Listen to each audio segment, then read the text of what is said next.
দুনিয়াও দরকার, আখিরাতও দরকার। আল্লাহ তাআলা কোরআন কারীমের মধ্যে আমাদেরকে শিখাইছেন, রব্বানা আতিনা ফিদ দুনিয়া হাসানা ওয়া ফিল আখিরাতি হাসানা ওয়া কিনা আযাবান নার।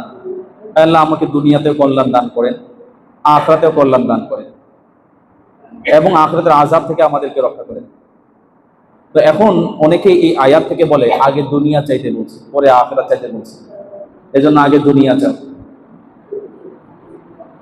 অর্ধেক কোরআন, আংশিক কোরআন বুঝলে আংশিক ভুল বোঝা হবে। পুরা কোরআন পুরা আকীদা, অর্ধ কোরআন অর্ধ আকীদা। যে ব্যক্তি অল্প কোরআন পড়বে সে সামান্য কিছু বুঝবে, এই বোঝাটা ভুল হতে পারে। আর যে ব্যক্তি পুরা কোরআন পড়বে আল্লাহ তাআলা তাকে পুরা কোরআন বোঝার তৌফিক দান করবে।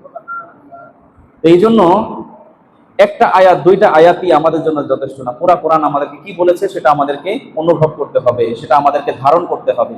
আর আমাদের সমাজের মধ্যে কি চলছে, কেন আমরা দুনিয়ার উপর আখিরাতকে প্রাধান্য দিচ্ছি এবং কেন দুনিয়াতে আমরা মগ্ন আছি, কেন আমরা আল্লাহ তাআলাকে খুশি করার জন্য বেশি বেশি মসজিদে আসতে চাই না, আমাদের দিলে রোগে আক্রান্ত। ফি কুলুবিহিম মারাদুন ফাযাদাহুমুল্লাহু মারাদা, তাদের অন্তরে রয়েছে ব্যাধি। আল্লাহ তাআলা এই তাদের অন্তরে ব্যাধি, তারা যে মনের দিক থেকে রোগে আক্রান্ত, এই রোগ থেকে সে পরিত্রাণের প্রচেষ্টা করে না। যার কারণে সে যেহেতু এই রোগ থেকে পরিত্রাণের চেষ্টা করে না, সেই কারণে আমি তার রোগকে আরো বাড়িয়ে দিই। এজন্য আমাদের দিলের মধ্যে অশান্তি বাড়ে না। যেখানে যাই সেখানে অশান্তি, ঘরে অশান্তি, বাহিরে অশান্তি, ব্যবসায় অশান্তি, চাকরিতে অশান্তি, সন্তানের অশান্তি, নিজের জীবনে অশান্তি। কি করব, হায় হায়। টাকা থাকলেও অশান্তি, না থাকলেও অশান্তি, যেখানে যাই সেখানেই অশান্তি। এখন এই দিলের অসুস্থতা থেকে আমাদের আরোগ্য লাভ করা উচিত কি উচিত না? যিনি অনেক বড় শায়ের ছিলেন, উনি বলেন, আলা আন্নানি রাদিন বিআন আহমিলাল হাওয়া ওয়া আখলুস মিনহু লা আলাইয়া ওয়ালা লিয়া। শায়ের বলেন যে মানুষ সে একটা বোঝা বহন করতেছে, আর এই বোঝা কেন বহন করতেছে সে নিজেও জানে না। এই বোঝা কেন বহন করতেছে সে নিজেও জানে না। একটা ভালোবাসার বোঝা সে মনের মধ্যে ধারণ করেছে, এখন কেন এই বোঝা বহন করতেছে সে বুঝে না। এটার মানে হলো অনেকেই গুনাহ করে, অনেকে মন মতো চলে, অনেকে পেরেশানিতে ডুবে আছে। কিন্তু এই পেরেশানি থেকে দূর করার, এই পেরেশানি থেকে মুক্তি পাওয়ার জন্য সে এটা নিয়ে বয়ে বেড়াচ্ছে। কিভাবে মুক্তি পাবো সে এই পথ বেছে নেয় না। যদিও জানে, তারপরও না জানার মতো ভান করে সে এই শুধু এই গুনাহের বোঝা নিয়ে বেড়ায়। وابتغ فيما آتاك الله الدار الآخرة ولا تنس نصيبك من الدنيا وأحسن كما أحسن الله إليك। দুনিয়ার মধ্যে তোমরা দুনিয়া বৈরাগী হয়েও না, দুনিয়ার যতটুকু প্রয়োজন সেটা তোমরা ধারণ করো। দুনিয়া দরকার আছে, এমন যেন না হয়ে যায় যে এই দুনিয়ার পিছনে ছুটতে ছুটতে তোমার আসল মাকসাদকে তুমি হারিয়ে ফেলো। আবার আল্লাহ তাআলা আরেক আয়াতের মধ্যে বলেছেন, মা কানা ইউরিদু হারসাল আখিরাতি নাজিদ লাহু ফি হারসি, যে তোমাদের মধ্যে অনেকে দুনিয়া চায়, আবার কেউ আখিরাত চায়। তো দুনিয়া উত্তম না আখিরাত উত্তম? আখিরাত উত্তম। টার্গেট থাকতে হবে আখিরাত, কিন্তু দুনিয়াও দরকার, আখিরাতও দরকার। আল্লাহর কাছে কিন্তু আমরা অনেকে চাই যে আল্লাহ আমাকে দুনিয়া দান করেন, শুধু দুনিয়া দেন। যে শুধু দুনিয়া চায়, দুনিয়ার থেকে আমি কিন্তু তাকে যা চাই তাকে দিব না, আমি সামান্য কিছু দিব। তাকে কি দিব? সামান্য কিছু। সে দুনিয়া চাইছে, ঠিক আছে, কিন্তু আমি দুনিয়াতে যা চাইছে তাই দিব। আর যদি কেউ আখিরাত চায়, আমি তাকে দুনিয়াও দিব, আখিরাতও দিব। বলেন সুবহানাল্লাহ। তো আমরা যদি একের মধ্যে দুই পেয়ে যাই, সমস্যা কোথায়? কিন্তু যদি আমরা দেখুন একটু পার্থক্য করি, যদি আমরা আখিরাতে আমাদের লক্ষ্যবস্তু হয়, আমি 100 কোটি টাকার মালিক, 1000 কোটি টাকার মালিক, লক্ষ কোটি টাকার মালিক, লক্ষ টাকার মালিক, 1 লক্ষ টাকার মালিক, যে যাই টাকার মালিক হই। এখন কথা হচ্ছে, যদি আমার এই টাকা একদিনেই শেষ হয়ে যায়, ধ্বংস হয়ে যায়, আমার মন এতটা ব্যথিত হবে না। কুল মাতাউদ দুনিয়া কালিল। আল্লাহ তাআলা কি বলছেন? কুল মাতাউদ দুনিয়া কালিল। দুনিয়া তো ধ্বংস হবেই, দুনিয়া অল্প সাময়িক সময়ের জন্য। দুনিয়া তোমার জন্য চিরকাল থাকবে না। তো তার ভিতরে যখন এই কোরআনের আয়াতটা থাকবে যে দুনিয়া ক্ষণস্থায়ী, তখন দুনিয়া তার যদি অনেক টাকা লস হয়ে যায়, সে কি ভেঙে পড়বে, পাগল হয়ে যাবে? দুনিয়ার জন্য অন্যকে মারবে, নিজের ভাইয়ের হক মেরে খাবে? আমরা চাই দুনিয়াতে, দেখুন আমাদের সমাজের মধ্যে যারা খ্রিস্টান আছে, বিধর্মী আছে, নাস্তিক আছে, তারা প্ল্যানিং করে 100 বছরের, তারা আস্তে আস্তে বড়লোক হয় এবং তাদের টাকা চিরস্থায়ী, মানে একটা লং টাইম থাকে, তাদের সাথে থাকে। আর আমরা চাই যে আজকে ব্যবসা করবো, কালকে যেন বড়লোক হয়ে যায়। আমরা সবাই ধারণা করি, যার কারণে প্রতারণার আশ্রয় নেই, মানুষকে ঠকানোর চেষ্টা করি, কি বলেন, মানুষের সাথে খারাপ ব্যবহার করি। যদি একটা মাল বিক্রি করে, খারাপ জানি মাল আছে, এই খারাপ মালটা বিক্রি করে ধোকা দিয়ে আবার পরবর্তীতে যখন সে ফেরত নিয়ে আসে তখন দিতে চাই না। তো সাময়িক সময়ের জন্য মনে হচ্ছে আমি অনেক লাভবান হয়েছি, তাই না? চাকরিজীবী, ব্যবসায়ী, যেই হোক, সাময়িক সময়ের জন্য মনে হচ্ছে যে আমার তো পাওয়ার আছে, আমি 1000 টাকা লাভ করেছি, 10,000 টাকা লাভ করেছি, 500 টাকার একটা জিনিস কিনে 10,000 টাকা লাভ করেছি, 20,000 টাকা লাভ করেছি, আমি অনেক জিতে গেছি। কিন্তু সে দুনিয়াও হারাইলো, আখিরাতও হারাইলো। কিভাবে দুনিয়া হারাইলো? এই যে সে প্রতারণা করলো, সেই ব্যক্তি যে কষ্ট পাইলো, এই কষ্টে কি আল্লাহ তাআলা দেখতেছেন না? বলেন, দেখতেছেন কি দেখছেন না? এখন তার ভিতর থেকে যে বদদোয়াটা সে বলতে হবে, আয় আল্লাহ তাকে ধ্বংস করে দেন, তাকে নাস্তানাবুদ করে দেন, তাকে পৃথিবীর সাথে মিশিয়ে ফেলেন, এটা কিন্তু সে বলবে না। সে কি বলবে? আহ, মনে মনে কি বলবে? আহ, ঠিক আমার সাথে কাজটা করলো, শেষ। এই মনের ব্যথা, আল্লাহ মুখের ভাষা আল্লাহর প্রয়োজন নাই। আল্লাহ কি দেখেন? অন্তর দেখেন। আল্লাহ কি দেখেন ভাই? অন্তর দেখেন। আমি কাকে কষ্ট দিয়েছি, কার সাথে কি আচরণ করেছি, আল্লাহ সব দেখেন। আমার ভিতরে মুনাফিকির আচরণ আছে কিনা, উপরে একটা ভিতরে আরেকটা।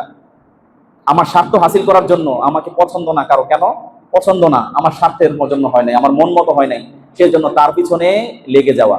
তাকে দেখলেই, এই যে দেখুন হিংসার আগুন এতটাই ভয়ানক, দুনিয়াবি লোভ, হিংসার আগুন এতটাই ভয়ানক যে যতক্ষণ যার সাথে হিংসা করছে, যার সাথে হিংসা করছে তার ক্ষতি হলেও হতে পারে, নাও হতে পারে।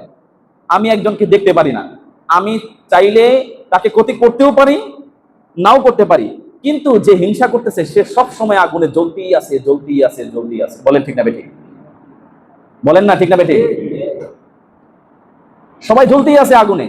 আহারে, ওর একটা ক্ষতি যদি হয়ে যেত, আহারে ওর যদি একটা ক্ষতি করতে পারতাম, ওর যদি একটা ওই জিনিসটা যদি খারাপ হয়ে যেত। আর যখন দেখে যে সে আমার থেকে আরো উপরে উঠে যাচ্ছে, আরো জ্বলা শুরু। ফি কুলুবিহিম মারাদুন ফাযাদাহুমুল্লাহু মারাদা। এই যে অন্তরের ব্যাধি, এটা হলো মনের রোগ, মনোরোগ। এই রোগকে আল্লাহ ছাড়া কেউ ভালো করতে পারবে না। আর আল্লাহর বান্দার সাথে কেউ হিংসা করবে, আল্লাহ এই রোগকে ভালো করবেন? এই জন্য মুহতারাম হাজরিন, এই জন্য বলে হুব্বুদ দুনিয়া রাসু কুল্লি খতিয়া। হাদিস বুঝার ক্ষেত্রে আমাদের অনুধাবন করতে হবে, কোরআনের আয়াত বুঝার ক্ষেত্রে আমাদের অনুধাবন করতে হবে। আল্লাহ রাসূল সাল্লাল্লাহু আলাইহি ওয়াসাল্লাম আমাদের কি বলেছেন, আল্লাহ তাআলা কি বলেছেন, যে দুনিয়ার সাথে তুমি তোমার ভালোবাসার অন্তরের সাথে মিল লাগাবা, তোমার সাথে তার অন্তঃস্থ থেকে তাদের সাথে সম্পর্ক গড়বা। বিশ্বাস করো, তোমার দিলের মধ্যে সে পেরেশানি বাড়াবেই বাড়াবে। দুনিয়াতে যখন মানুষ দুনিয়া থেকে বিদায় নিতে চাবে, যারা দুনিয়ার মহব্বত আছে, তার সে দুনিয়া থেকে বিদায় নিতে চাবে না। তার চাবে যে কিভাবে আমি এই দুনিয়াকে আরো থাকি, আরো থাকি। আমার মাল, হায় হায়, আমার মালগুলা কি এভাবেই ধ্বংস হয়ে যাবে? আমি এত কষ্ট করে আমি সম্পদ অর্জন করলাম, আমার সন্তানটাকে এই সম্পদ ঠিক রাখবে? আরে তুমি চাইলেও এই সম্পদ ধ্বংস হবে, না চাইলেও ধ্বংস হবে।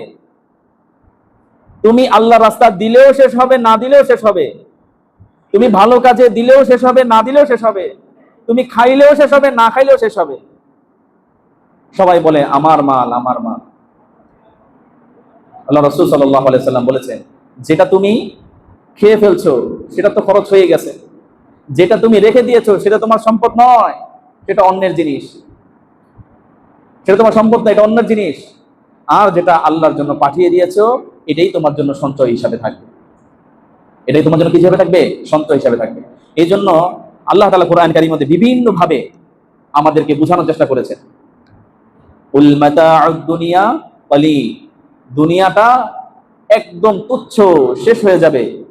ওয়াল আখিরাতু খায়রুন ওয়া আবকা, আবকা, বাকি থাকবে। আর আখিরাত হলো তোমাদের জন্য এমন জীবন যার কোনো শুরু নাই, শুরু আছে কিন্তু শেষ নাই। আখিরাতের জীবন শুরু আছে, শেষ নাই। এখানে একটা মাসালা বুঝানি, এটা অন্য একটা প্রাসঙ্গিক আলোচনা। এখানে একটা বোঝা যাচ্ছে আল্লাহ তাআলা তো কখনো ধ্বংস হবেন না, ঠিক আছে না? আল্লাহ জাত কখনো ধ্বংস হবে? আল্লাহ তাআলা আলিমুল গায়ব, যার শুরুও নাই শেষও নাই। আল্লাহ তাআলার ব্যাপারে যিনি কদিম, কদিম মানে যিনি, যার কোনো শুরু নাই, যার কোনো জন্ম নাই, যার কোনো এমন অস্তিত্ব যে অস্তিত্বের মাঝে কোনো প্রকার দুর্বলতা নাই, যাকে কেউ সৃষ্টি করে নাই, এবং যে কখনো যাকে কেউ ধ্বংস করতে পারবে না। এটা হলো আল্লাহ তাআলার জাত সিফাতের সংজ্ঞা। আর বান্দা যত আছে, আমাদেরকে অনন্তকাল যে আমাদেরকে জান্নাত দান করবে, এই অনন্তকাল আল্লাহ তাআলা জান্নাত জাহান্নাম ধ্বংস করবেন না। তো এখন অনেকের ভিতরে প্রশ্ন জাগে যে এটা তো আল্লাহর গুণ হয়ে আসা বললো। বিষয়টা এরকম নয়। এইখানে সমাধানটা কি? সমাধানটা হচ্ছে জান্নাত সৃষ্টি হয়েছে কি হয় নাই, এক নাম্বার তার সৃষ্টিকর্তা আছে। আরেকটা বিষয় আছে, আল্লাহ চাইলে জাহান্নামকে ধ্বংস করতে পারবেন কি পারবে না? পারবে। আর আল্লাহ তাআলাকে কেউ ধ্বংস করতে পারবে? পার্থক্য বুঝছি এবার? তার মানে আল্লাহ তাআলা অনন্তকাল আমাদেরকে জান্নাতি বানিয়ে দিবেন, বলেন সুবহানাল্লাহ। এখন অনেকে বলে যে শুধু জান্নাত চাইলেই হবে। জান্নাত চাইলেই হবে কি হবে না, দুনিয়ার জন্য আমাদের যতটুকু প্রয়োজন দুনিয়াতে উন্নতি করার জন্য সেটা তো আমরা চেষ্টা করবই, কিন্তু আমাদের টার্গেট যদি আখিরাত থাকে, তখন আমাদের কোনো কিছু হারালেও আফসোস থাকবে না, কোনো কিছু পাইলেও এত খুশি হব না যে আল্লাহকে ভুলে গেছি। সুখে এবং দুঃখে আল্লাহ তাআলাকে স্মরণ করতে হবে তখন। আব্দুল্লাহ ইবনে আব্বাস রাদিয়াল্লাহু তাআলা আনহু একবার নামাজ পড়তেছিলেন। উনি যখন মসজিদে গেছেন, মসজিদে যায় দেখে এক ব্যক্তি ঘুমায় আছে পাশে একটা থলে। তো উনি তো এত খেয়াল করেন নাই, উনি নামাজে দাঁড়িয়ে গেছেন। নামাজে পড়লে সাহাবা, যিনি শুয়েছিলেন সেও সাহাবা। এখন উনি উঠে দেখে যে উনার স্বর্ণ মুদ্রার থলে ব্যাগটা আর নাই। উনি নামাজ শেষ করার পরে বলছেন, আমার এখানে থলে ছিল, এটা কোথায় গেল? আপনি ছাড়া কেউ ওখানে নাই। বলছে, আমি তো জানি না, আমি তো নামাজত অবস্থায় ছিলাম, আমি দেখিনি। ওই লোকটা তো ঘুমিয়েছিল, সে জানে না। আব্বাস রাদিয়াল্লাহু তাআলা আনহু বলছে যে না, আপনি এটা জানেন, আপনার এটা আপনি এটা ব্যবস্থা করবেন, আমি জানি না এটা কোথেকে কোথায় গেল। এটার মধ্যে কি ছিল? বলে 10,000 স্বর্ণ মুদ্রা ছিল। কত হাজার? 10,000 স্বর্ণ মুদ্রা। কয়েকশো কোটি টাকা নাকি? 10,000 স্বর্ণ মুদ্রা ওই থলেতে ছিল। তো বলছে ঠিক আছে, তুমি একটু দাঁড়াও, আমি আসতেছি। ওনারা কতটা সচেতন ছিলেন, দুনিয়ার প্রতি ওনাদের আসক্ত ছিল না। উনি গেছেন, গিয়ে এই 10,000 স্বর্ণ মুদ্রা যেখান থেকে ম্যানেজ করে তার হাতে দিচ্ছে। আল্লাহর নবীর চাচা, সাহাবায়ে কেরাম এবং রাইসুল মুফাসসিরিন, যে কিনা সবচেয়ে বড় তাফসীর, যে কিনা সবচেয়ে বড় সংকলন করেছেন, আল্লাহ রাসূল সাল্লাল্লাহু আলাইহি সাল্লাম যাকে সবচেয়ে বড় মুফাসসির বলে স্বীকৃতি দিয়েছেন, তো সে 10,000 স্বর্ণ মুদ্রা দিয়ে দিছে।